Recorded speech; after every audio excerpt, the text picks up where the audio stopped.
rutahizamu mushya w'ikipe y'igihugu Rwanda Amavubi Mikel Joy Lens ashobora kutitabira ubutumire bw'ikipe y'igihugu Rwanda Amavubi kubera ikibazo cy'imvune yagize. Mikel Joy Lens akina mu ikipe ya Sabah AFC mu gihugu cya Azerbaijan ku mugabane w'i Burayi. Rutahizamu Joy Lens yahuye n'ikibazo cy'imvune ubwo yakiniraga ikipe ya FC Sabah iri gukina na FK Kavan. Ni umukino warangiye batsinze ibitego 2-0. Uwo rutahizamu w'umunyarwanda Joy Lens yari yatsinze n'igitego kuri penalty, gusa yaje gusohoka mu kibuga nyuma yo guhura n'imvune. Uyu rutahizamu ufite imyaka 31 y'amavuko yatwaye na ambulance nyuma yo guhura n'ikibazo cy'imvune.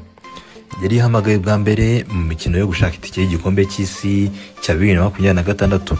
Ni imikino 2 isigaye mu itsinda C, aho Rwanda rugomba kwakira Benin tariki ya 10 mu kwezi kwa 10 turimo 2025 kuri Stade Amahoro i Remera.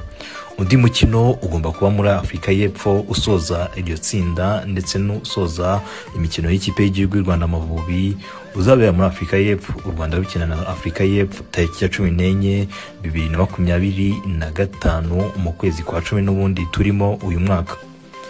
Mukomeze kudukurikirana ukanze www.akadomorwa ndetse ukandika The Drum muri TikTok, Africa TV ukadukurikirana ndetse no kuri Facebook ukabikora uko ubundi tugakomeza kubana umunsi kundi.